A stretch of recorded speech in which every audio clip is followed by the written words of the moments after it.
sure it's Clans of Ravnica. Clans of Ravnica. Yeah. It's a bunch of Ku Klux Klan people. No, Jesus.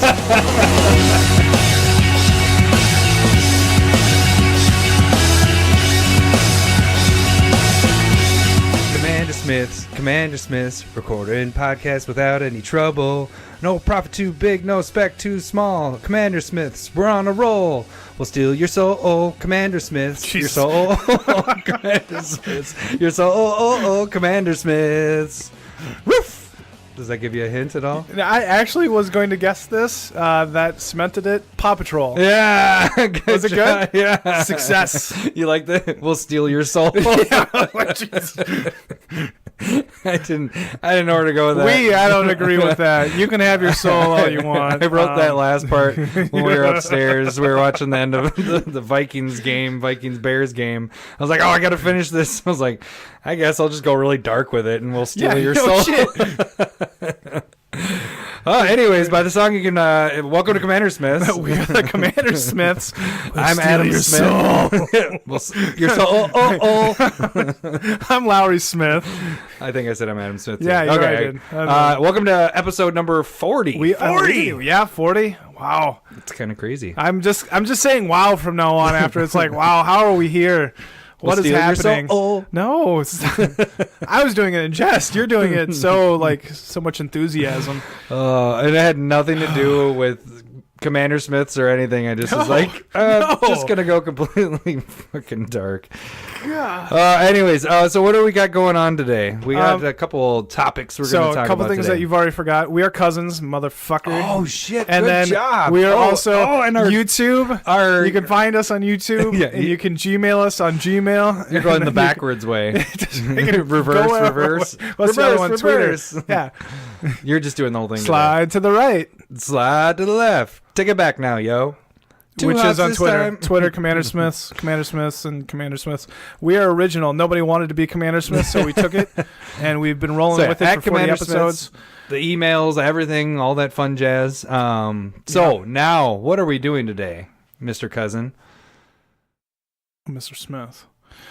So we decided one thing that we kind of discovered about Guilds of Ravnica, but we're not going to totally talk about it because that's mainly the little bit that we're going to talk about. It's actually not going to be that long of a discussion. It's but totally segment 1 though. But it is. Yeah. Segment 2. Segment 2, we decided to we're going to crank out another CCC core cards for Commander. This one's going to be lands edition. Oh man, we have a lot. This you got to think of it. It's lands. All the other ones had a specific color. This is taking all the colors and every not possible good land, but in our opinion about this one. I love talking about lands. We like lands. That's your meat and potatoes. Actually, that's the thing that I go for the most when I'm getting tools for my deck. That's what makes your decks flow really well. But we'll get more into that when we get to that segment. And then what do we finish up with? At the end, we're going to talk about Ultimate Masters and how we would kind of speculate on that a couple different ways. We'll talk about mythics that we know that aren't going to be reprinted, rares that we would want to keep an eye on that potentially could go up or go down if they are reprinted, and commons and uncommons that could potentially just get cut in half or lower if they are reprinted. So just kind of making you aware of certain things with Ultimate Masters, which is the new set that's going to be coming out December 8th-ish? 7th-ish. That's the 7th. And they'll start spoiling Monday, so the day of this podcast. So some of the when you're listening to this, stuff will already be out more because we've already talked about the 40 cards that have already been kind of released. Yeah. So why don't we jump back to our segment 1 then? Let's start it off, right? Segment 1. So circle back now, y'all. One thing we kind of noticed. Didn't even notice. Jesus. What? I'm still singing. We'll steal your soul. I did it on purpose because you were drinking there. You couldn't stop me from saying it. So I would like you to bleep this out every time. Just after the song, then you'll know what's going on. Beep. So one thing we kind of came across, and I don't know, we might be maybe other people have talked about it, but I haven't really heard anybody talk about it. Is Guilds of Ravnica had some of their mythics, most of their mythics, except for 2 cards. So yeah, the Legends had promo foils. Everything else only had the 1 foil printing. So do we want to run through the list real quick? So you got. Okay, let's talk about just like for the last since like Khans of Tarkir, every rare and mythic gets a promo pre-release foil. So that makes your when you're speccing on cards or whatever, you have two kinds of foils you can go after. You can go with one that has the pre-release date on it, or you go with the one that you get in the packs. Yeah. So it's I don't know if you necessarily say it's double. I don't know what the numbers are on that. How many pre-release cards they give out. But it increases the supply of foils onto the market. That's a basic understanding of it. And there are more foils out there. Up until recently, the promo foils were typically cheaper because they were giving them away. They're in that. But those now have kind of starting leveled to go off. Up and they're kind of at least even. match the normal foil or the pack foil. So the weird thing was with this, it actually started with me with Doom Whisper when I was doing the specs. When we were doing the specs, when we were tweeting about it and all that stuff. I think that's when you were in Germany when all that was when I went for the foils. I'll agree with you. So that's when it started, where I was just like, oh, there's only the one set of foils to go after, and I just was like, oh, maybe because it's super awesome. I didn't know what the reason was, and it wasn't until we were kind of talking this week. Yeah, you had brought up like one of the mythics, like maybe it was Arclight Phoenix. I remember what it was. We were looking at the other, because we normally go to Goldfish when we look at our graphs and how cards are going, and you were talking about MTG stocks. Oh, we were going to. And that's how it kind of triggered it. Kind of looked at it. Is I was like trying to look for the foils, and I'm not as familiar with that site, so I was trying to actually look at how the stocks were moving for the certain cards. Well, I wasn't able to click on the promo foil because they didn't have one, and then we kind of started talking. We're like, well, they don't have them for any of the mythics except for Lazav and Aurelia, which are the two legends of mythics from Guilds of Ravnica. And but first off, Adam was like, they don't have promos mythics in Guilds of Ravnica. I was like, what? Yeah, they do. I had it with my Lazav pre-release. And he was like, well, yeah, I guess that does have one, but the others don't. I was like, what? Yeah, so as we were talking, I was going through the list. All the way from Khans of Tarkir up until Core Set 2019. And I guess I again, haven't heard of it and the change, but there aren't foils of the mythics that aren't legends. And you know what's funny is there's probably a simple answer to this, maybe, and we didn't even research. We probably should have looked it up a little bit more. But at the same point, this is a shorter topic for us. But it was interesting, though. It says in my mind that there are less foils out there of these mythics. Right. So when we were talking earlier about Doom Whisper going for those as foils, well, these are a little more desirable to go for. I mean, even the Arclight Phoenix. I mean, that's been used a lot, but there isn't as many out there. How about after this we research it, and if we're totally wrong, we just delete this segment. Does that sound all right to you? Because that would have been a great idea. Yeah. But it's much easier to just ramble off the top of your head. I mean, like, we found this.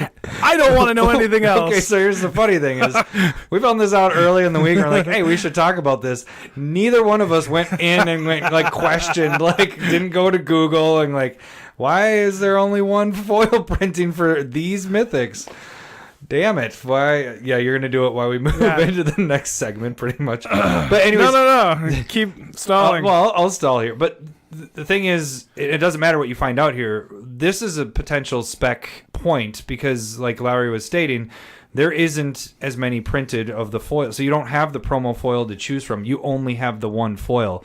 So if you did get a couple of these foils, or if you're planning on the foils for, I believe, Doom Whisper are still they're at 35, so they haven't gone up a crazy amount. That's actually around the price. I think it was around 30 when I was kind of saying to pick up those foils. I still think if these actually start getting played a lot in Modern and start being used in EDH, there's only the one foil printing, so these are going to jump up like crazy. Same thing with the Phoenix. The Phoenix is at 32, the Arclight Phoenix. So you find anything out? Or I can't stall anymore. Give me a minute. And I have no idea what you've been saying at all. But yeah, so it made it very interesting because it actually made me feel a lot, not better. I still feel really good about the Doom Whisper regular non-foil and foils, but now the foils that I bought, I feel that much more confident that those suckers are going to go way up. Instead of before, maybe my thought was those reaching $50 if these start taking off. Well, I think those could even go higher than that for the foil ones. So that's all I can do for stalling. Lowry, what did you find out? Nothing. You see nothing? Yeah, no, Still? there's Okay. no reasoning. It's surprising to me because we are following Twitter a lot more. You're following it, especially this last week. You're like, hey, did you see this on Twitter? I'm like, yep, I saw that too. But we're following a lot more stuff, and I have not seen any mention of this. And then I, like Larry said, went back and was looking at previous sets. All the mythics, everything has promo foil. So that might be something to look at. So it's kind of like a bonus Smith spec here, because all of them, even your bottom and your chance for glory, might be something to look at as a potential spec. Do we want to move on? I totally agree with what you're saying. I don't know what more to say. Yeah, fine. All right. I think Do you think it's something more of that you would spec on more with like maybe... as a foil mythic? Yeah. I mean, we were discussing it during off air. Probably. I don't know if we got the recording, but like if we were doing the math along with like the masterpiece series of like box opal inventions and stuff like that, mythic foil rares and pack are pretty damn rare. Actually way more rare than I would have anticipated. Yeah. Now, I'm not very good at math, but that that feels like that's something that could be capitalized in general. But now that there's less on the market, it with these could be more of a potential.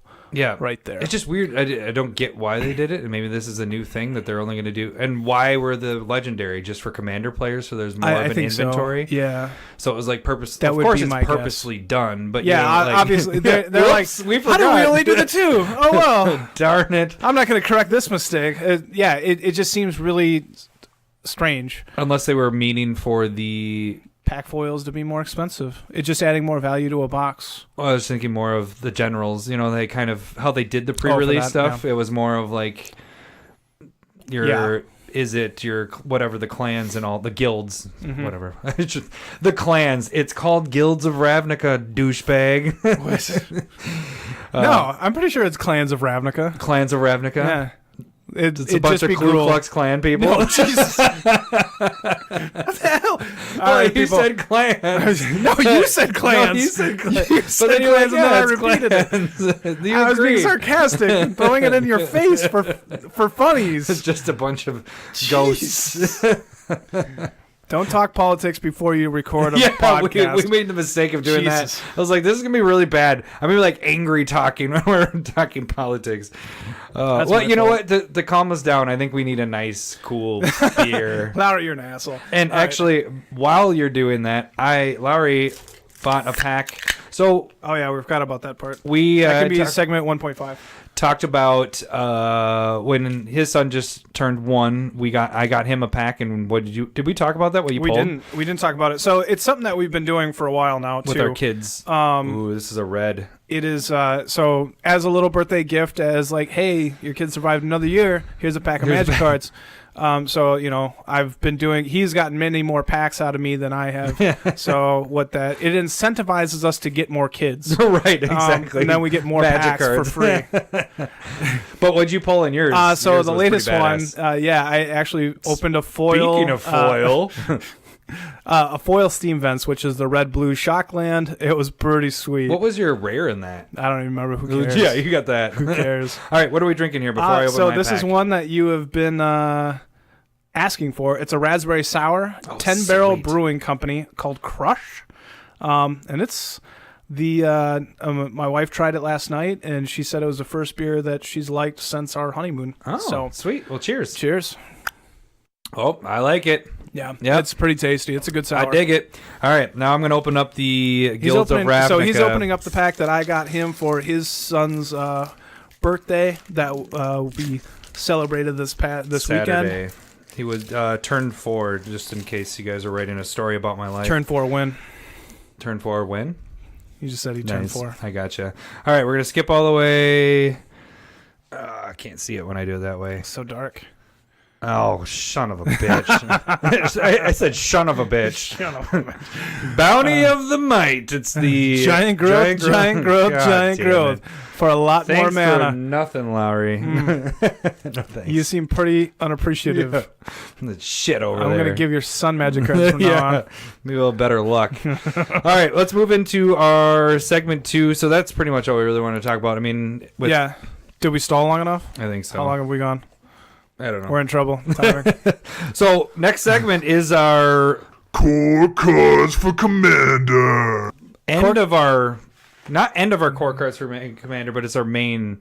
Now we're going to start mixing into 2 colors. Yeah, so it's core cards for Commander lands right now. Woo! Going into the future, we're going to start touching on multicolored combinations. We're going to milk this fucker out. Oh, yeah. I mean, after this, I have no idea what do we do? Yeah. Do cats have nipples? Can you like, milk me? Oh, gross. I wish you could see Lowry's just a little pinch gesture. Just a little pinch. You gonna milk me, fucker? No. I want my soul. All right. So, with the core cards for Commander, all these, as we've been going through these lists, it's more of like, and I've talked about it before, when I get cards that are more expensive when you add it to the binder, it's more of adding to your toolbox of making a better deck. The lands are giving you options. The core cards, I would say, of Commander. It's the way they are the base where your creatures can stand on the ground. That they're. I almost said something that I didn't want to. Yeah, whoa. I don't know that I might have bleeped. No, I'm just kidding. And that's why you don't want to play with snow-covered lands, because it's slippery for your creatures. You're stupid. Stop it. It's very funny, though. I got it. It's very treacherous if you use Zendikar lands because they're floating around. The biggest thing is Gaea's Cradle of it all. Right here. Just kidding. No, but to start your deck off, actually these come in at you the want end, a good mana right base. now. If you collect these correctly, you get enough of these that we go off of this list. This just comes in at the end. Like, you don't even have to think about it, because these are easy to add into your deck, and it'll go in every deck. One thing that we haven't discussed before this, and maybe we've talked about it randomly, but I think it is here too. Like, I was going to make the joke, like, the best land to have is just normal island. But in all honesty, like, how many basic lands do you normally run in a deck? Do you have like a number that you like to work with, or if it's a 2-color, probably 8 you go of each color. 8 of each color, right? Okay. It depends, though. You know, like, there's, we'll talk about it here. Monocolored has more in my mind. Well, and there's certain things, like if you're playing a deck that you're, like, for example, one of the cards we're going to talk about, where you're trying to remove some hexproof or whatever, well, then you're going to, like, from other creatures, if you're targeting stuff, well, then I'm going to have more of those, so it might outweigh. But because of you, actually. Oh, thank you. The what is that land destruction, the green card, the wave that destroys all non-basics, and then you go find all the basics that you have, or replace them. Wave of Vitriol? Yeah. You played that, and I had no basics in my fucking deck. That was... taught you a lesson. Yeah, that did. I play basics now. But before, that was a 3-color deck, because I think, wasn't that... Send triplets. Yeah, send triplets.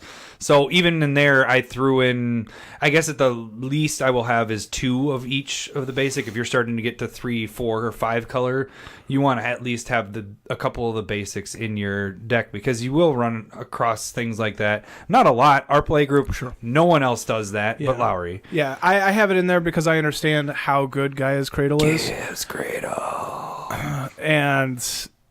also maybe a little bit of bitter sauce, but I mean, it makes sense, right? But otherwise, like, that is really the only abusive land that's actually run in our play group, where you're just like, all right, so we got to do something about that card, right? To whereas every other land, like, I don't know if I'm the only person that's probably ever played Cabal Coffers, which we'll talk about, or Nykthos Shrine, which again we'll talk about. I do play strip mines, which we'll talk about. All this talk about, like, going through lands. This whole list. Foreshadow. At least it's not backshadowing. We can backshadow later on. But like, for me personally, I like to run no less than 12 basic lands, and that tends to make things run pretty smooth for just...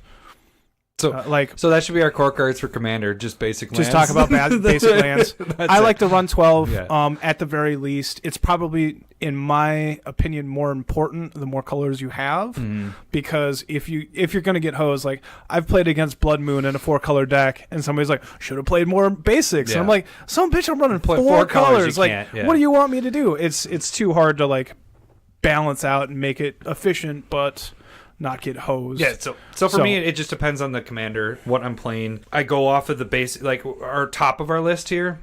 I'll go with almost all of those cards, at least one copy of those, and then I'll splash in the things to remove hexproof or maximum hand size, all that stuff. If they work in there, yeah. Right. So I'll add those in, and then I'll get the basics. So that's why I say if it's a 2-color, which I generally play, most of my decks are 2-color. I don't go much higher than that. I do have some, but most of the time mine are 2 colors, so I'll have probably about 8 and 8 of each of the basics that I'm doing. So, but why don't we just start off with our list? We've talked a very long time about why, but basics, I mean, it is the basics of your core cards. Hence the name core cards for Commander. You should have these in your collection, and if you do things the way we do it, it makes it so much smoother. For your because deck we're amazing. You don't. Yeah. I mean, the tap lands are fine when they come into play. None of those are on our list because they're shit. Like if you have the dual lands, they're just which is the so number much one better. thing on our list. We'll start off with that. It essentially but if we're gonna talk about tap lands, they like why are they shit? Because you're a turn behind. Right. Being on time with your lands allows you to play your spells in turn. Like. I play very few tap lands, and it's so frustrating when I'm like, I need to get to 8 land, and then I'm like, land! Tap comes into land! play tap! You gotta be kidding me! And then I die. Yeah. Like, and that, for some reason, always freaking happens, but like, there are a couple tap lands that we might talk about that I enjoy playing with. So, they have a benefit, and the ones that we'll talk about, they won't be just tap come into play and you gain a life. Like I still don't like those. I feel like those are the same as tap lands. Yeah. But the ones that we will talk about are a little better. But like I said, starting off the top of our list, the number one thing you should have, which I know they're so expensive and it's really hard to get, but the dual lands. OG dual lands. So you're just talking taiga, tundra, tropical island, all those fun lands. If you can get them, get them. If not, understandable. Yeah. But they're fetchable. They're just coming to play on tap. Yeah. They count as 2 different land types. They fix. They're the best things out there. Yeah. I'd say it's arguable with fetch lands. And fetch lands. Oh, you mean as like the next best cards or whatever? I would almost say fetch lands are maybe actually even better. Because it allows you to get the land that you need. Yeah. And then they also... I like the duels because I have them all. Oh. Good for you. But yeah, no, I agree. The fetch lands took me a while to... Lowry was playing fetch lands before any of us were in the play group, before I was. Fetch lands, what you do is they come into play, they create no mana, but you can tap them, pay 1 life, sacrifice it, and then you get to go search for, like with Polluted Delta, you get to go search for an island or a swamp, which allows you, like we're saying... If you have a dual land, you can go get one of these. Anything that is an island or a swamp among those dual lands. Or it can just get you a basic land, or it can get you other lands that we'll talk about here. But that part allows for fixing like dramatically well. Yeah. Well, and kind of a side note to that, which is very little to do with it, but it also is filtering through your deck. Sure. It lowers the land count so that you are less likely to draw land in the future. So like games go long and that's you drawing a ton of cards, but later on in the game, you might want to be drawing more action, and that just helps you lower your land count within your deck. Also, a shuffle effect is really important in certain points. Like if you brainstorm, this is a classic Legacy example, but if you brainstorm, put 2 cards on top of your library that you don't need, you can get rid of those and draw 2 new fresh cards. Yeah. So And I don't think that's on our list, but the poor man's way of using fetch lands are getting your Evolving Wilds and all that kind of stuff. Terramorphic Expanse. Yeah. I those actually are good. use those are very good to use frequently as well. But those, you're going for basics, so you're not able to go search for your dual lands. And the reason why I use them personally is so that it forces me to go get basics, because I have been hosed by Blood Moon. And so, like, for me personally, I'll run 3 fetches and then Terramorphic Expanse and Evolving Wild. So I'll have 5 fetch lands in my decks for the most part. But not 3 fetch, like not the real fetches. Yeah, only if 3 you're playing real 2 colors? fetches. Yeah. You'll just search for that's whatever actually a really off good color. point. Yeah, so if you're in a red-blue deck, you can have ones that aren't. You can have have Arid the Mesa symbol, that can go and search for a mountain or a plains. They don't have the mana symbol in them, so you're allowed to put them in your deck. The funny thing is, I've never done that because it would make me feel weird. I don't know. It's more of maybe probably a OCD kind of thing. Like I'm like, it's off color in my deck. No, this isn't right. This isn't. I can't do this. But that is something also that's a really good point about fetches, is that allows you to, you can go and fetch for, not on off color ones, but it allows you to just kind of shuffle and go find a mountain from Arid Mesa. I think that'd even be a really good way that they could print cheaper duels or fetches, is just go card name, same thing, tap, sacrifice, pay a life, go search for an island. Instead of 2 different ones, just one of each color. Yeah, that would make sense. I wouldn't have any problem with that kind of card. Because you can still search for the duels, search for the next on our list, shocks. Yeah. There's a lot. Well, should we just keep moving on the list there? All right, yeah. But I think that's a good idea. I like that. You should talk to Wizards. Those don't exist? Yeah. Hey, Wizards, if you're listening, I got ideas here. So next on the list is shock lands. And I need a job. And they are basically your dual lands, but they have if you want to come into play untapped, you can pay 2 life. Or it does 2 damage to you? No, it's pay 2 life. Pay 2 life. Yep. So hence shock that's what shock does. That's why they're called the shock lands. Deals, 2 damage, but same thing where it's both kinds. You have forest and mountains, or any. So they're the next best things for duels. They're the more affordable, and they're in half of them are in Guilds of Ravnica right now. They reprinted here, and you'll get the other 5 that are coming out in 2 months. Yeah, so month and a half. Those are definite. Get those. Those are affordable to get those. Yeah, I think they're all $10 or under at this point. You can easily get them. And they are really good. Yeah. Should we go into the next? And 2 life isn't that bad to in pay. Commander. It's really good. Honestly, in Commander, it's not really bad. good, but it doesn't hurt you that bad in Commander. And even they get used in Modern, so that's half your life there. Yeah, heavily moved there. Well, not half. It's 10%. Well, no, I mean 20 life compared to 40 Oh, life. yeah. I gotcha. Yeah, Math. Sorry. Yeah, I guess you were thinking I was saying the 2 life was half your life. Yeah, it takes away half your life when you do it's a terrible card. Comes into play, pay 10 life. The funny thing is when you get newer players too. I know my neighbor Mike. He's been playing for 2 years now, but he doesn't get why I play like when I have played him in Modern.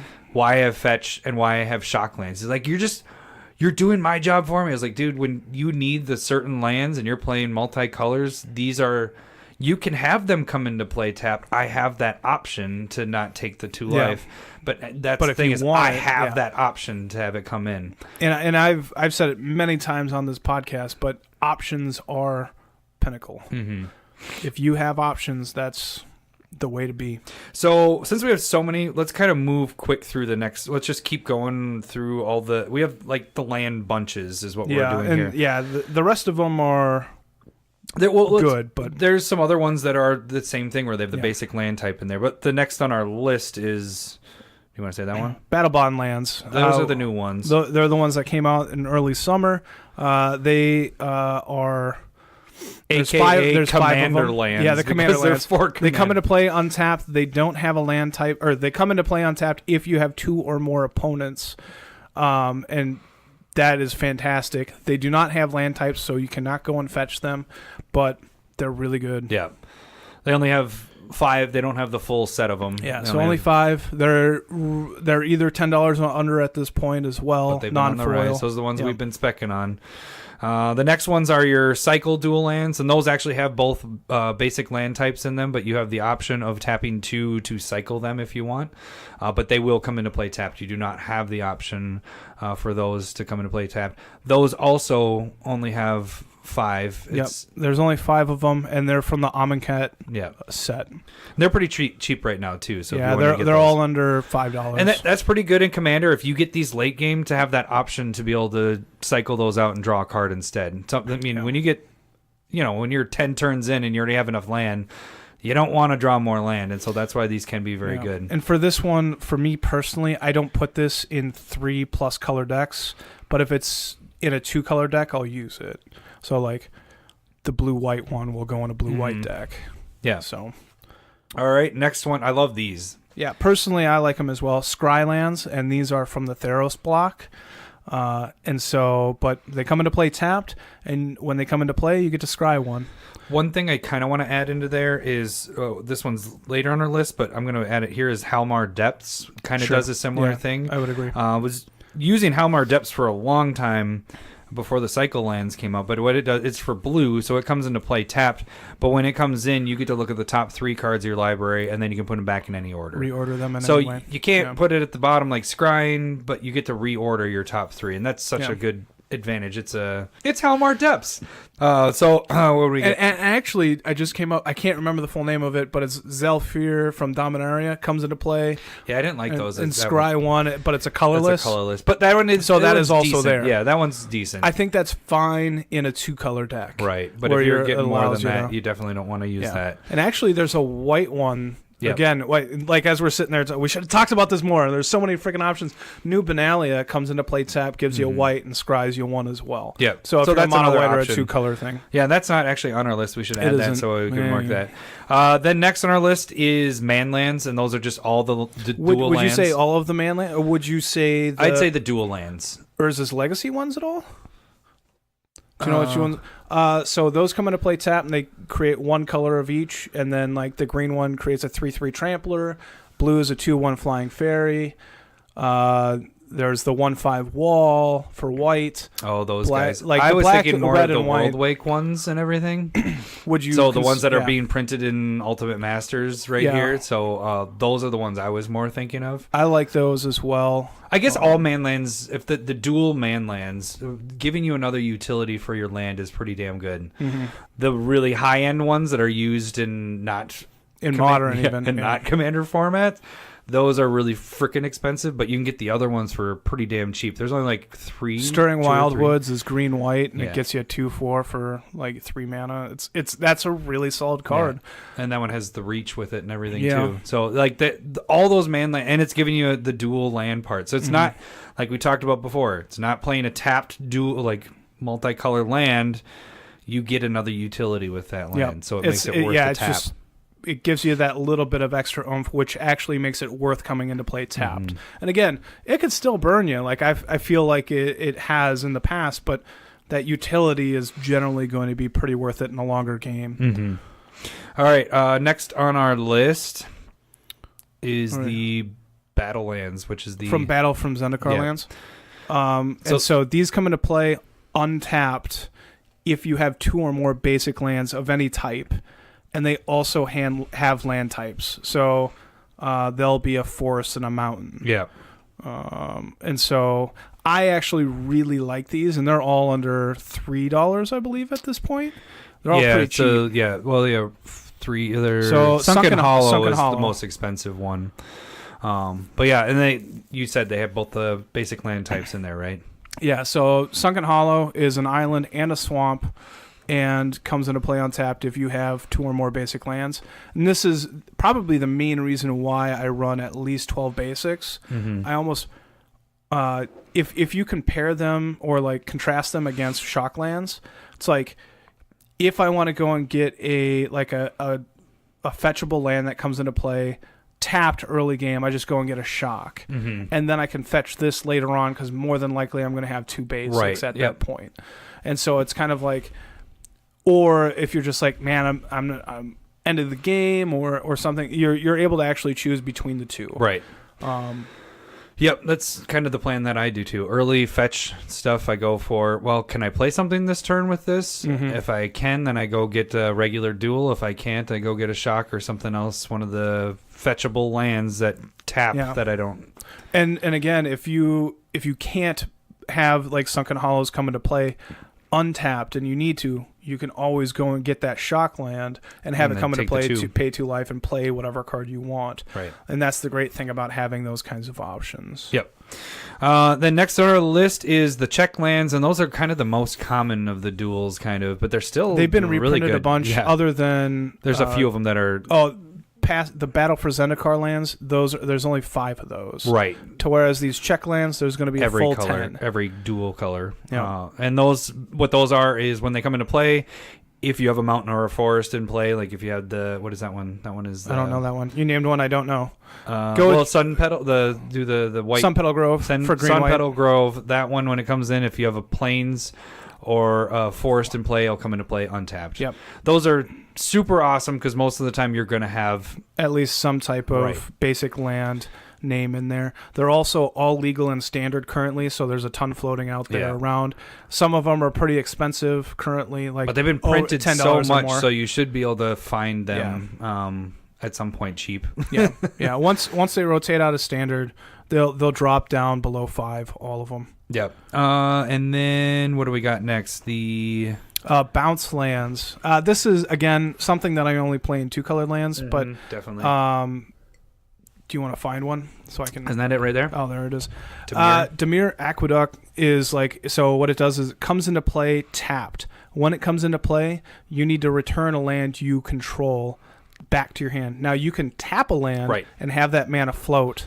And that's kind of why one of the cards we cut was not involved was the Gilded Lotus Veil. Lotus Veil, because you have to have those untapped and able to use it. And so this kind of allows you to do, not abuse, but you're able to get use of your land that's bouncing back to your hand. Mm-hmm. Plus, when this untaps, it also gives you a blue and a black. Yeah, a blue and a black. And it's tapping for 2 mana when you tap that. Right. Which is understandable why you're returning a land back to your hand at that point. And these you can get so cheap. I mean, they're all over the place. Pennies. Don't buy them. Just ask a friend. They'll have one. Right. I was starting to. I have traded a lot of these away because I have like 10 play sets. And I was like, okay, I don't need this many. They've been printed in a bunch of master sets. They were in every commander set pretty much.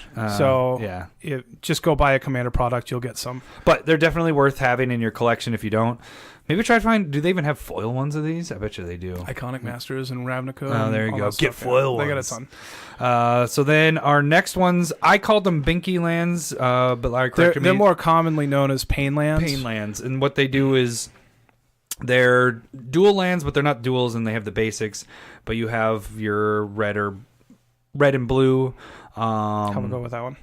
Battlefield Forge, which is the one that's white and red, or actually you can tap it for a colorless, or you can tap it for white and red, and it does 1 damage to you. And if you do, it deals 1 damage to you. So you get a choice of giving yourself a color or just colorless, and if you're giving yourself a color, it'll deal 1 damage to you. So those are all pretty dang sweet because you can have the option of not losing the life. Mm-hmm. But then we also had one on the list with those was City of Brass. City of Brass is very similar. That'll give you any color of mana, but whenever that is tapped, it will deal you a damage. The one downfall of that, the City of Brass is awesome, so that's why it's on the list.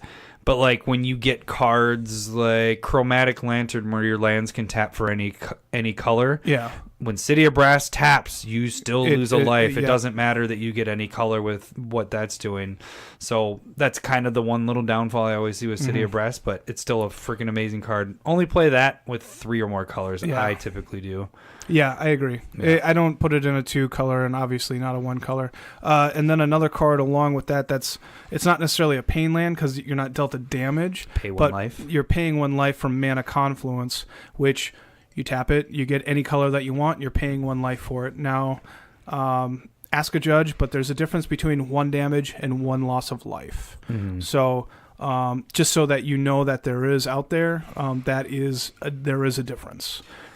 All right, and then our last of like our groups of lands is the filter lands. What were the filter lands again? That was filter lands came from Shadowmoor and Eventide. Oh, that's right. Okay, so it's the ones that was in Masters 25 just recently. 5 of them were in Masters 25, but there are 10 full cycle. And that's the ones where they come in and you can tap it for a colorless, or you tap a green and it can give you a black and a green. Yep. And you can do a green and a green or a black and a black. Like, you get to choose how you want that. So it's filtering how you're using your mana, essentially. So those are all pretty dang amazing. There's a full 10. Yeah. And we'll be linking a ton of this stuff to EDH Rec, and you'll be able to thumb through and so if we're not giving you we're not giving you the full thing because there's 10 of them or whatever, but you'll be able to find all our list below once on the show notes and everything. So now we get out of our grouping of cards and we kind of get into singular cards. And Larry, it's so perfect that you read this next card. Cavern of Souls. Yes, Grail. So the next one that Adam wants me to talk about, because he's a Mac asshole. I'm a Mac. I'm a Mac daddy. Call you a masochist. Asshole. Gaia's Cradle. This is ridiculously expensive, in my opinion, because what's it sitting over 300, right? Oh yeah. It doesn't matter. You want to look it up anymore? Let's look it up. Go ahead. So you can tap it, and it will give you a green for as many creatures as you have in play.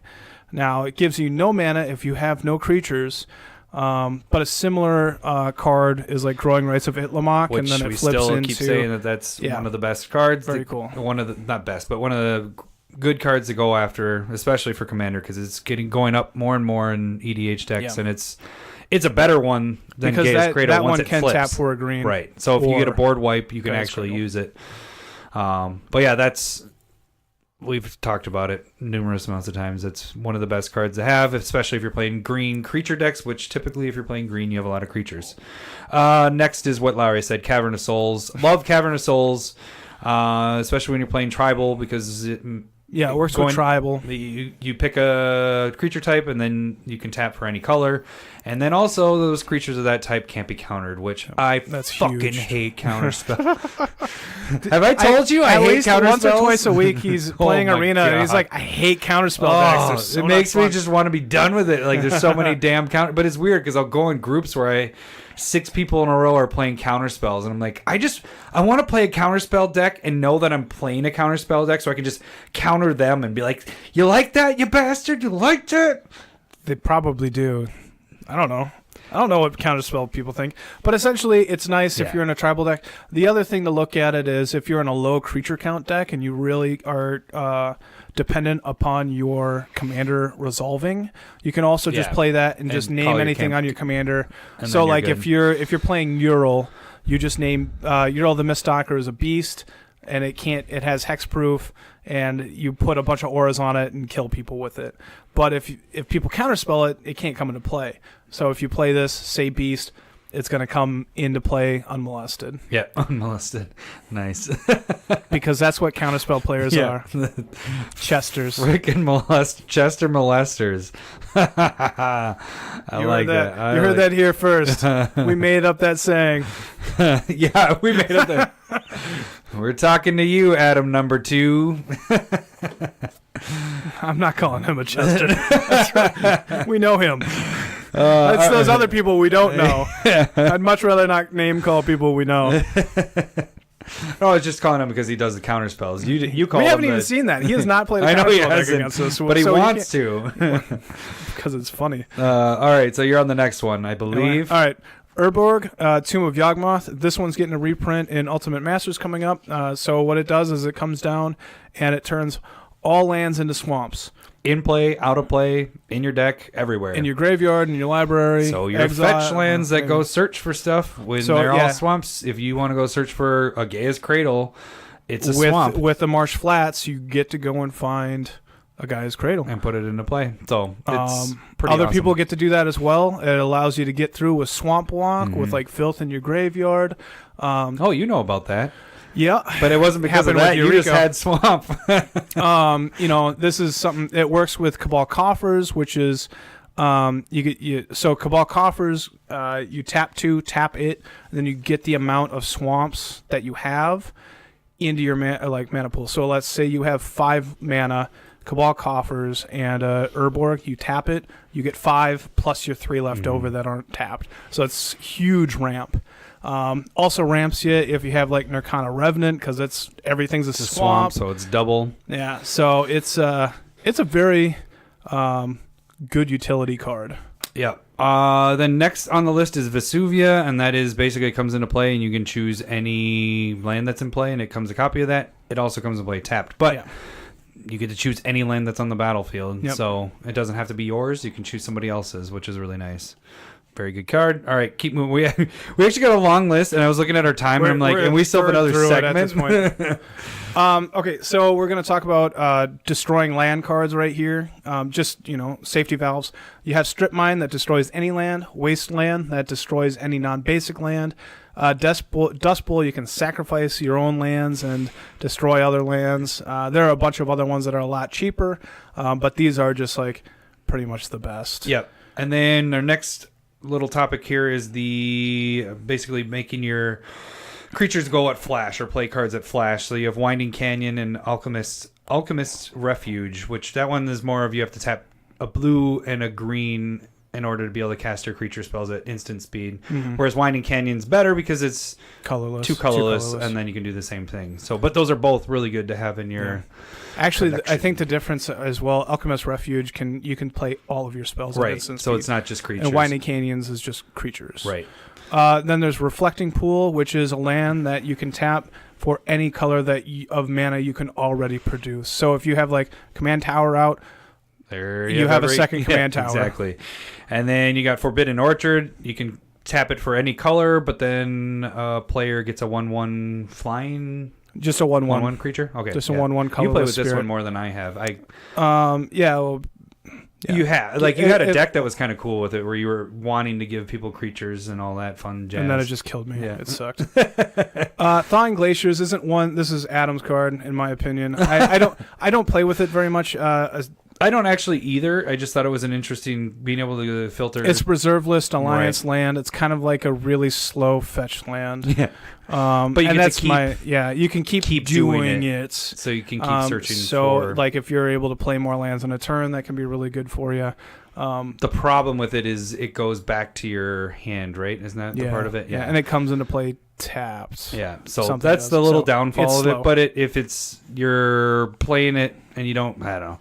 You can filter through. You can go get more than just one thing. Next is Reliquary Tower. And that's the one where you have no maximum hand size. And that one's been printed a lot, but it's definite. If you're in a deck that's drawing any amount of cards, that should be in your deck. Mm-hmm. Absolutely. Then you have no maximum hand size. Shizo, Death Storehouse. It's a legendary land that can tap for a black, and then you can pay a black and tap it, and a legendary creature you control has Fear, which is can't be blocked by black, or only by black or artifact creatures. And then next is Inventors Fair. We've talked about this one. This is the one where if you have 3 or more artifacts, you gain a life. You can also tap it for a colorless, and you also can tap for sacrifice it and search for an artifact. So it does a lot of stuff. See all this utility that's going on? Yeah, there's 3 different things that's going on with that one. Then the next kind of set are artifact recursion. The first one's going to be Academy Ruins. And it can tap for a colorless, or you can pay a colorless and a blue, tap it, and put an artifact from your graveyard on top of your library. Mm-hmm. And then something similar. This one's an uncommon. Buried Ruin taps for a colorless. You can pay 2, tap it, sacrifice that land, and bring an artifact and put it back into your hand from your graveyard. So those are both really good. Like if you have a ton of mana at the end of the game, you can bring back an artifact and play it that turn. Then we have Maze of Ith, which is you can tap it to remove an attacking creature from combat, and it doesn't deal any combat damage. There are actually some other nasty, like, infinite combo tricks with it as well, but I actually don't have Maze in one of my decks at all. So, but I think it's a good. I have one somewhere. I have it in my Niv Mizzet deck. I think it's a good tool to have. For it's decks. Definitely something that you want. Path of Ancestry is a commander land. Comes into play tapped. And then it's one of the better. I like this one a lot. Whatever your like your creature type for your commander. Yeah, so if you have an elemental, every time you cast an elemental, you get to scry off of this, and it gives you a color of land that your commander is. Yeah, so I like that one. And then with that command tower, which is every color that your commander is, so it's basically every color that you play. Do you know what's funny is I always find myself putting it in monocolor decks, and I'm like, why is this here? This is a liability. Why is this in Krenko? It should just be a mountain. You just assume it goes in every deck. Yeah, I know. So don't put it in there. Monocolor. Somebody's going to price of progress you and kill you that way. But definitely any more than one, you should have that in there. Yeah.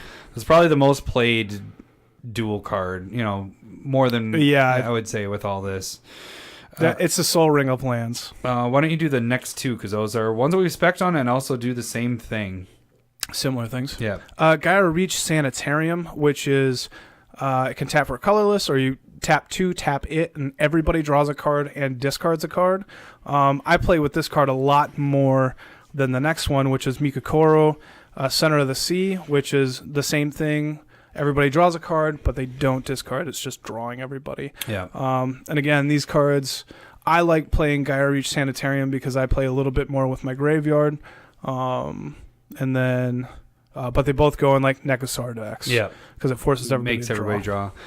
Next is Myriad Landscape. Did I say it right? Myriad. And that's the one, it comes in tapped, but it gives you can tap it for land, but you can also tap 2, tap it, and sacrifice, go search for 2 basic lands. Yeah, and this is something, I put Myriad Landscape into 1 and 2 color decks, because you have to go and find 2 of the same basic land. Mm-hmm. So you can't like split it up, because that would be really awesome if you could be like, I'm going to find a plains and a swamp. There you go. But you got to find 2 plains. Yeah.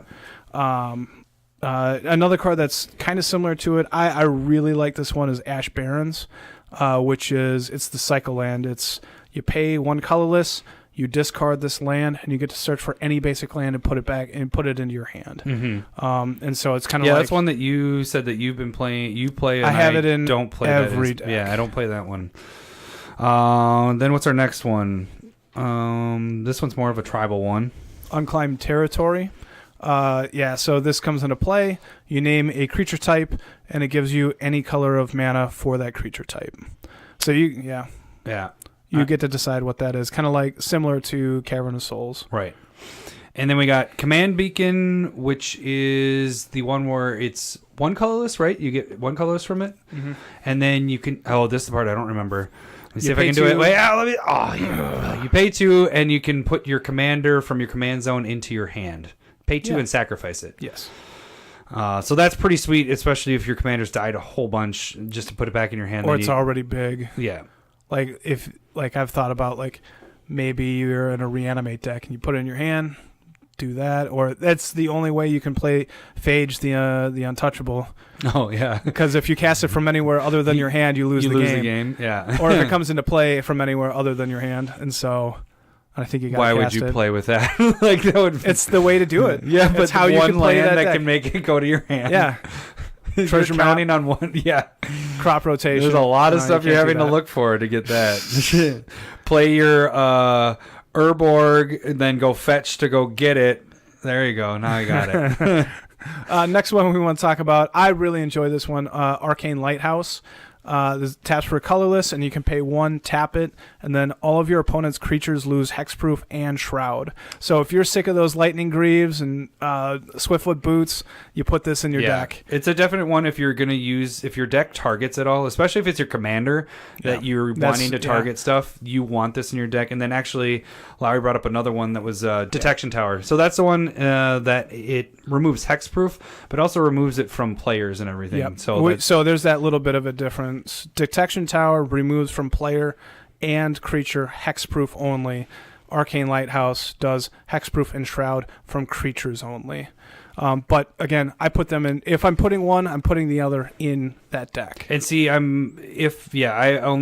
play Arcane Lighthouse in almost every deck that I have something that's going to be targeting. But if I have a deck that's more of mass board wipes or mass removal, then I don't need that because it doesn't affect me as much. Yeah.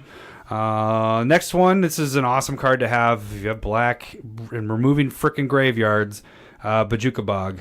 Yeah. It just you can kill people's decks. You should almost put this in every deck that you're using black. When we were playing and talking about games last week, I was playing my Modrotha deck. Adam had to play his turn 3 because he was on he only had. And then one of them got destroyed. Yeah, the Bajuka Bog got destroyed after that. And so, but if he was able to hold onto it or draw it a lot later, he would have wiped me out. Yeah, it would have just ended it would have really slowed me down quite a bit. Yeah. So that's a really important card as a land. You do play it as a land, but you kind of almost play it as a spell. Hold in a it way. as a spell if you can. Another one that we have talked about as well that I added without talking to Adam about Scavenging Grounds. That's the one that you tap it, sacrifice it, or sacrifice a desert, remove all cards from all graveyards. Yeah. So it's nice to have. And that's if you're not graveyard hate. Yeah, if you're not playing any graveyard, like if you're like me and I don't play a lot of recursion from my graveyard, or I do have some decks that do, that should be in there. One thing that for graveyard, I think it is really important because to have some type of hate. I don't enjoy playing casting spells that affect graveyards because they're pretty focused. Right. And if nobody's playing that, you just wasted a card in your spell. It's like, why do I have this in my fucking deck and it doesn't do anything. But as a land, you're at least going to be able to get utility. Able to get a colorless. At the very least, you have something else you're using it for. So that's kind of why I really like it as a land. Yeah. And that's why Scavenging Ooze is such a good card. I mean, that's not part of our list, but Scavenging Ooze that gets big, eats graveyards, gains life. Yeah. And then, do you have more on the list? Oh, yeah, we do after. So, then Larry's going to have a rundown of a cards couple that of I know and I really like. Nykthos, Shrine to Nyx. That's the one where it's... Okay, I'm trying to go off memory. Comes in, you can tap it for a colorless. Correct. And then you can tap 2 and tap it, and you get whatever devotion color you choose. You get that much mana of that color. So if you have... permanents in play with 5 green mana symbols, that will give you 5 green mana into your pool for Nykthos. Very good for 1 and 2 color decks. I wouldn't use it after that. Yeah, if you correct. go to 3, this should not be in your deck. But it's more focused for your 1 color decks. It's some really good ramp. Possibly would use it in 2, but I actually don't use this card a ton. But it gets really crazy. Green has some abilities of untapping lands, and so then you're you're able just to do boom, it again. Yeah. And it's pretty cool. So then the rundown of a few of the other cards that we had, and that should be the end of our list. Yeah, so I really enjoy High Market, and I've talked about it's a little bit of a recurring theme, but I like to be able to sacrifice my creatures if they're going to be destroyed or stolen and stuff like that. High Market, you can tap it, sacrifice a creature, gain 1 life. Not a whole ton, but it's something. And it still taps for a colorless. That's the other part, is it has a second ability. You know, and that's actually backing up really quick. Maze of Ith is good, but the fact that it does not do a second ability kind of is why I don't play that card, because if it's good. Maze of Ith does not tap for mana. So not that colorless, should not be, a color. If that's going in your deck, it should not be part of your mana count. If you're I want 36 lands, that should not be 36. That is a free spell, essentially, that takes up a land drop for a turn. Right. Essentially, I only play it if I have to, I'm playing a defensive deck, or... if I'm playing Urborg, Tomb of Yawgmoth, which will allow it to tap for a swamp, then you can, or Chromantic Lantern, which allows it to tap for any color that you want. But so that's why you typically, that if you're able to be able to turn it into something that taps for land, that's what makes it very solid. Yeah.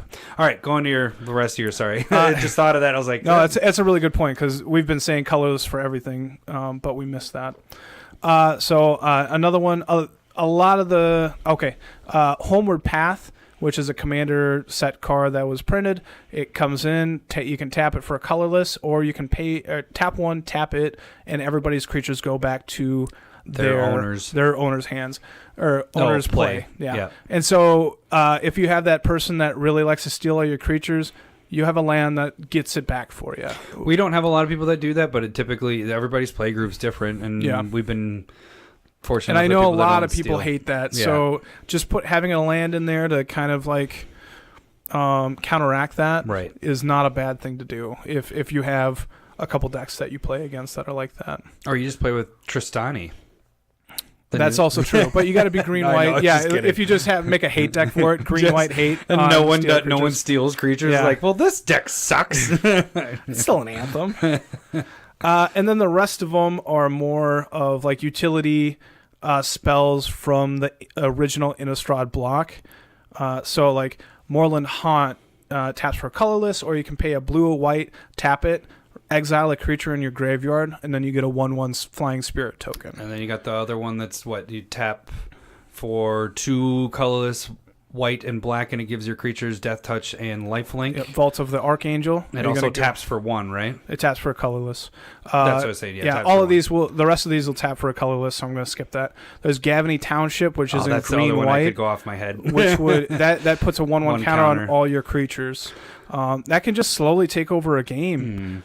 Slayer's Stronghold, that's in red and white, and that'll give a creature vigilance, haste, and +2/+0. There are also a ton of utility lands that will give your creatures haste, and that can be really good as well. So consider those. We didn't add those to the list, but they are in existence.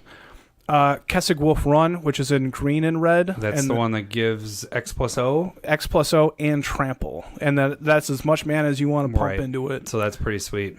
Desolate Lighthouse is red-blue colorless, tap it, and draw a card, discard a card, only you. Yep, I remember that one. I should have done it more of a test to see if I remembered which ones were which.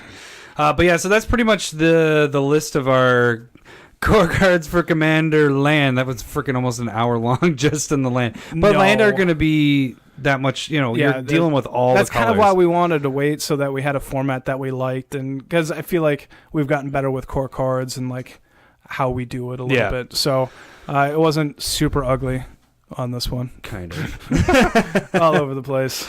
So now we jump into our next topic, or our last topic of the week, and we'll kind of do this one quick too because we're at our hour mark, but we can run through it. We've gone like an hour 25 and people love it. I swear I saw somebody comment positively. That they love the length. No one has ever said that about us, Lowry. Commander Smiths, I love your length. Can we get you a little longer, please? Are you in yet? It's not possible. I'm as long as possible all the time. As possible. As possible. All right. It's not rubber. Leave it alone. It's not elastic. Okay, so now I'm lost. Okay, so we're going to talk about Ultimate Masters. This is the full set's going to be released. Essentially, you'll know all of the cards. They'll start to trickle in Wednesday before Thanksgiving. Right, this Wednesday. 2018. Right. If you're listening to this in the future. So 19th. They've already been released. Yeah. No, but as this podcast is going out, there's probably already leaks going out, spoilers before this. You'll know more cards than we are going to be talking about, and we're not really talking about. So the point of this segment is more of we're kind of speccing on cards that don't get printed that could go up. At the moment, all the mythics have been spoiled. So what we know every mythic that's being printed. Right. And so this is kind of going off of it's not necessarily commander based, but this is the part of our podcast where we talk about specs and stuff. And so you do want to go to different formats, and really what the driver of this is your other formats. You're seeing a ton of good, solid modern cards being printed here, reprinted. And then you're also, there is Legacy. We didn't really dabble into that part because it's not as big of a pusher anymore. It used to be huge, and but modern is the big guy. Kind of the bigger, like Commander reprint. is big too, but Commander players are faster at buying stuff now too. Yeah. But the driver is the modern right now with these cards that are being released. So with that, we can kind of make some assumptions with the mythics that weren't printed. These are more speculative than our normal speculating, if you catch my drift. Yeah. Like this, essentially what we're going with is these mythics were reprinted. These mythics potentially have the chance of going up because the thought is like, hey, I pulled a Karn. I have a Karn finally. I want to go and play Tron. And so people go out and buy the Tron lands. They'll buy Ugin, or, well, we're getting into it. All right. Yeah. Or, so Karn is a deck. It's Tron. You know where Karn goes, and if people pull it, they either trying to get rid of it or they're trying to buy into the deck. And so we know that Ugin Spirit Dragon is in that deck, and it's not being reprinted in this. And it's not going to get reprinted for quite some time. Yeah, in my opinion. there isn't a chance. There isn't a set that would fit in. Masters, they don't really reprint Planeswalkers that much. I guess the other question is, are they going to do another like masterpiece Planeswalkers for Ravnica? I'm pretty sure they are going to do that. So there's a chance right there. But again, that didn't down the price of Liliana Last Hope. Like it's that reprint just doesn't affect the price because those are so rare to get in themselves, and those didn't affect anything there. And then another mythic that is not being reprinted that is in Tron is Wormcoil Engine. Now this is actually a really good card in Commander as well for reanimation tactics. It's a very good card. It's it was in our core cards, I believe. Wasn't I don't know. Maybe if it wasn't, we make that shit up on the spot. How am I supposed to remember? Well, the thing about what Larry's saying there too is like, yeah, this is us kind of specking on that, but we're already seeing some of these cards going up. People have figured out. Well, one thing we kind of figured out as we were discussing before we went to this part was I was thinking, oh, what if they put the fetch lands in here? But then we figured out, oh, it actually can't fit, which is there's something out there that's called name and number crunch. Yeah. And so every set has a number, or every card has a number in the bottom left corner of the card, and each set they go in alphabetical order by color into like white, black, blue, and then they're alphabetical in that order, and the number will corroborate with it. And right now you can tell by what's been spoiled for the 40 cards that they spoiled. You have the 5 man lands, and with the numbers and the names of those lands, you can figure out that the fetch lands are not going to be in this. Correct. So that's one spec that we get when we get into the rares that you could actually go after. Is we know the fetches for any fetch is not being reprinted here. But in my opinion with that is I feel like they're going to be printing those soon, like because they just printed those 2 years ago, the other fetches. So I mean that would be something more Masters 2017. Yeah, that would be more of something if you're going to buy. It'll be a next 6 months to I think it might be reprinted in the next year. But I don't think it's, in my personal opinion, I don't think it's going to be printed in any meaningful way that's going to lower the price. Right. Well, the other ones did go down when they were reprinted. But they were reprinted in cons. Are you talking about No. Like I'm Scalding talking about the Tarn? Master, yeah. But they're already they recovered within 6 months. That's what I'm saying. So it's not a meaningful way. Like and then the other thing, they're not going to be reprinted in standard. Essentially, you have a very solid guess. They won't be in standard for at least 2 years until Ravnica rotates. Yeah, because you don't want fetches in with shocks. If you have fetches with shocks, standard turns into a 5-color pile, and nobody or everybody has fun. So nobody or everybody depends on who you are. Yeah. But they don't want that. Mana 2 good makes standard 2 homogenous, and they know this, so they're not going to do it until this Ravnica set rotates, which is 2 years from now, essentially. It'll be 2 years. Yeah, you're right. No, next year's would be Dominaria and all that stuff. So they won't be doing fetches. Yeah. So, but anyways, back to our mythic stuff. Well, what mythics do we know? Other ones we have. So we have Ugin, we have Wormcoil Engine. Another one that I would say. So we know that Goryo's Vengeance is being reprinted here, and a card that goes with this dramatically is Grizzlebrand. Yeah. Now this card is banned in Commander if you don't want. So yeah, that's the other part. Is like, But Grizzlebrand, it also has been reprinted in the Masters 2017. It was a George foil, which is gorgeous. Pretty sweet art. Yeah, I got one of those. But this has a potential to go up because of a Goryo Vengeance. It is a deck. It's called Grizz Shoalbrand. Mm-hmm. And so that has a potential to go up. Wasn't another one where I'm actually seeing the spiking more is the Dark Confidant was going? Yep, and that was going to be the next one. So right now, like with Jund in Modern, it's a good deck. It's not tier 1, I don't think, at this point currently. It's a really solid deck, but you have a lot of expensive cards. You have Liliana the Veil, which is being reprinted in Ultimate Masters. You have Tarmogoyf being reprinted here. But we know that Dark Confidant is not. And so you can easily see like people are going to start getting Dark Confidant and be able to play. So that is something that I would say is going to go up dramatically, and it's already a pretty expensive card. Yeah.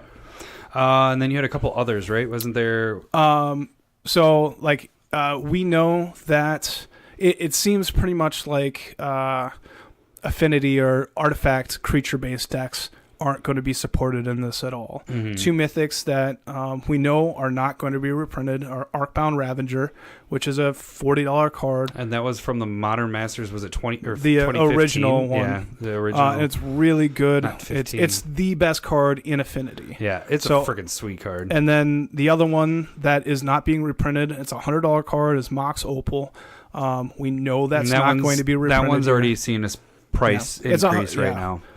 So we know those two, and then you can kind of go down from there and be like, well, you can pick cards out from that are kind of already expensive, and there's no support for it, so there's less supply, potential for going up. Mm-hmm. Any other mythics? I think that was all the ones that we had kind of talked about. Technically two others. Some equipment, the best ones that are... that's right. Batterskull, which is a mythic, not being reprinted. And the sword. And then the Sword of Light and Shadow, and all of those swords we know aren't going to be reprinted. So those are... the swords are more casual demand, but they're really solid cards in Commander, in my opinion. And then we get kind of into the rares, and this is going to be more speculation on stuff, because these could be still... They could be reprinted. These could be in spoiled. this set. Yeah. But it's just kind of going over this, that if they aren't, these are cards that you're probably going to want to go after. Well, you have actually rares and rares and uncommons and commons, right? That you have a list of. Yeah, and this is kind of a back and forth. So, Leyline of the Void is the premier graveyard removal, which is against the Vengevine decks. Vengevine is being reprinted as a mythic. We don't know about Leyline of the Void at rare, but if this card is not reprinted, and keep an eye on that. If it is, I don't know if it's going to go down that much, but if it isn't, I would expect to have it go up even more. Mm-hmm. Another card, we just talked about fetches. Aether Vial was just reprinted in Iconic Masters. Iconic. And this is a big player in the Humans deck in Modern. So you could potentially see this go up as well because it's kind of a key card, or even really any humans that are really important, because they are reprinting Noble Hierarch. Yep. And that is the most expensive card in Humans deck. But if they don't reprint other ones, you can say like Meddling Mage, which is a $20 card right now. That could go up more if it doesn't see a reprint. Mm-hmm. Surgical Extraction, which is another graveyard hate card. It's unlikely that you'll see both of those reprinted. So what do you mean both? Between Leyline of the Void or Surgical Extraction. Gotcha. So if one is reprinted, I would expect the other to go up. Mm-hmm. Stoneforge Mystic has a shot at going up. That's more a legacy. Leyline of Sanctity. Because we still have the ban with... In Modern. Yeah. Leyline of Sanctity gives you hexproof. Yourself, it's an enchantment, comes into play for free. It absolutely destroys burn. It is really hard for Jund to fight through in Modern. And so if this card doesn't see a reprint, it has a really good shot of going up again. And then I mentioned the Grizz Shoal brand deck. Nourishing Shoal is a big part of that. And if that doesn't see a reprint because of Goryo's Vengeance being reprinted in Ultimate Masters, I can definitely see Nourishing Shoal go up as well. And is that from your uncommons? No, those are just the rares. Now, the ones that I would not invest in are the commons and uncommons because they have a really good chance of just tanking if they do get reprinted. Mm-hmm. These are ones that I would personally move if I have extras or even don't want them. They're just hanging around, and I'll just list these. They could potentially be in this as well, but they have potential. We've only seen 2 uncommons at this point, no commons, and these cards are pretty much all over $5 that could easily be cut in half the instant they're told. We're told that they're being reprinted. Metamorphose is a common that's $10. Dryad Arbor could see a reprint. Krark Clan Ironworks would probably be cut in half from 15 down to 7. That's an old asset. Yeah. Sword of the Meek is like a $10 card, easily go down to like 3 to 5 because it doesn't even see play. Lava Spike is a $5 burn card that last time it was reprinted went down to like 2. Devoted Druid is a $6 common. Wall of Shards is up around $7. That'll just get... That kind of spiked though, but the reason why that went up was because of the wall. But it would Arcades. start. It would start meeting that demand, and so it's not a competitive part of it. Right. It's more casual. So that would drop dramatically. Yeah. Noxious Revival is a $5 uncommon, and Inquisition of Kozilek. Oh, I kind of hope that's in here. It can. Do you want more of them? Yeah, it's a great card. I only have one for Modern. Yeah, but anyways, keep going. And I would say most of these cards, like it'll take, if they're reprinted in Ultimate Masters, it'll take much longer for them to recover. And so investing in them after they're reprinted is a smart idea for most any of these reprinted cards, but wait a little bit. That 6 weeks to 3 month range that we normally talk about. But if you have these, I would move those commons and uncommons because you're just not going to get the value out of it as you normally would. Yeah. But those rares, they're questionable. Like if Leyline of the Void is going to get a reprint, it's a $40 card. I can't see that dropping below 30. If it doesn't get reprinted, I can see this going up to 50 or 60 pretty easy. To get your point more valid with the uncommons and commons, Inquisition, before that got reprinted, was upwards of a $25 card. That was like a really... There was a quick spike, but I remember it being at $20 and thinking, God damn. Oh, no, I sold... You might have sold all yours. Yeah, I sold them, but then I had to get them back. I got them back when they were more around 10. After but each time they printed it, it's gone down and it hasn't recovered. Yeah, and so now it's kind of met demand. It's not the premier discard spell that it once was. It was reprinted in Masters 2017.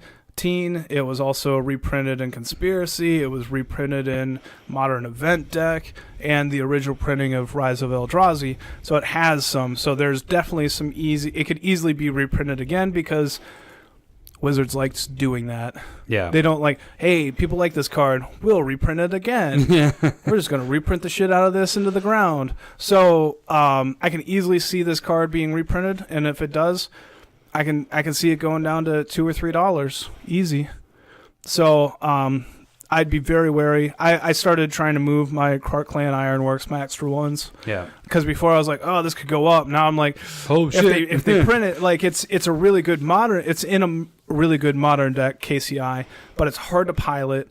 It's not super popular, but it is good. Mm-hmm. So, but I can still see the demand will be met. Like. It's going to be, in my mind, it'll go down to like $5 to $7. Mm-hmm. And then I'll be like, shit. Yeah, I moved mine earlier last year, I think. I only have one copy left. Okay. Okay, overall with all this, what are we thinking here? I guess by this point next week, we're going to know what this is all released. And are you thinking there's going to be some... more good shit, or you think this is all the good shit that we've seen so far? I'm hoping. Oh, that's a really good point. So we should probably we're gonna drop Fast Finance.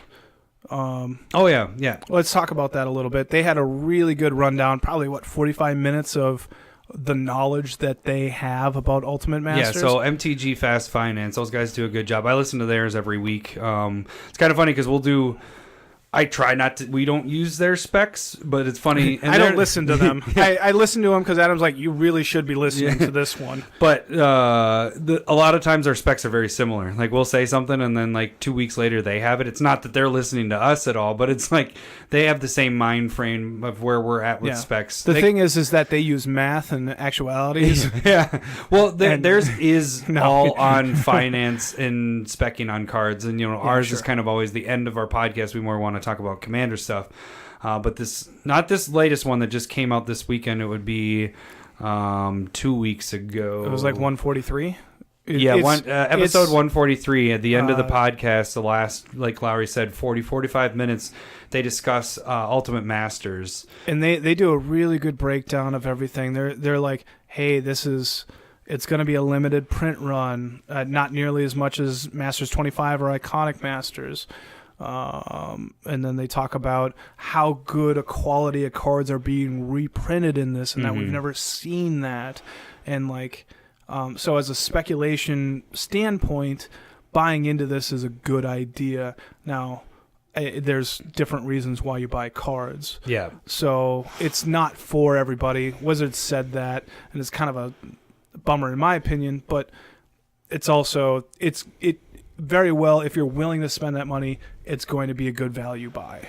And do we say what we're doing yet? Have we even said? Or no, we're doing the battle boxes. But we're doing battle boxes. Special thing with that. But do we wait on that? We'll wait until it's more relevant. Okay. But then another article that just came out right before we started this podcast, and we're both going to read it. So we don't know what the gist of it is, but Saffron Olive did a breakdown of the set Goldfish. From Goldfish. So and he hasn't done not a breakdown because not a breakdown, but he's just kind of talking about why it's good, what complaints are relevant, what complaints are kind of out there, and then kind of trying to make a little bit of decision on your own. That's what it seems like at this point. I've read maybe the first 2-3 paragraphs. And kind of piggybacking on what he tweeted earlier this week, and then I kind of was showing you my numbers. Yeah, that was a good point. So when the set came, when they revealed the 40 cards, I kind of trying to decide of what boxes we were going to buy, how many, whatever. I calculated out taking the bottom end of every card that's revealed. I took the non-foil printings and took the bottom end of that, took the foil printings, and then I guessed on the box toppers because I have no idea what those are going to settle at or what those are going to go up to. But just taking the non-foils for mythics and rares, if you take those, and then what Saffron Olive did was say, okay, let's pretend the rest of the rares are $0. That gives the whole set of rares worth average of $10 a pack or $10 a rare. Yep. It gives your mythics, I think, what did I say? 40. I almost want to pull it, but it was 40 something. And if you're averaging this out, normal box has 36 packs in it. Yeah, but these are 24. Right. Yeah. So a normal box has 36, and we average that out, 4 mythics a box is what we think? For a 5? big box. For a big box. So this one I was kind of saying, okay, let's say there's 3 in this instead of the 4. There is roughly 2 to 3. Yeah. So with that, the crazy thing, I sent all this stuff to Larry. I was like, this is what the calculation I came out. And I was like, it was 336. I was like, if you're just opening every single pack and you're going to get a rare and you're going to get your 3 mythics, on average, your box should equal 336. That doesn't include the box topper, and that doesn't include that every pack has a foil in it. So is that the MSRP? Isn't that exactly what the MSRP is? 335 plus change, taxes, yada. So that's kind of crazy because that was just my calculation. It wasn't taking from. I took the Saffron Olive idea of saying all the rest of the rares are crap and they're worth 0. But other than that, we know what the mythics are. I calculated out for each. That was just for non-foil. Yeah. And then you're going to probably sprinkle in a foil. What do we get? Normally 1 foil rare. You're going to get a foil rare or mythic in your box. Maybe an uncommon or 2. So you're getting a foil per pack, so it could be more right in general. But so that was kind of the crazy thing is just that breakdown of just the cards revealed. Yeah. We don't even know what the other stuff is. And general knowledge of when a card is reprinted, things are going to go down. Kind of like I was saying with the commons and uncommons. The thing here though is that with your rares and mythics, they are really, so far what we've seen, they're just really solid cards that are in high demand. They're not Imperial Recruiter from Masters 25, where it's a $300 card. They reprinted a $300 card, and it's $35 right now. Because it's not a high demand card. It's only in Legacy. I don't know. I can't really fit it into a Commander deck at this point. It wasn't a $300 card. You're not getting this here in Ultimate Masters. People are using these cards. So you're going to dip for a little bit, and they'll talk about this in Fast Finance, but it'll dip, and he literally says, but talk to me to 6 months and a year, and we'll see where we're at. You're going to gain more value off of it.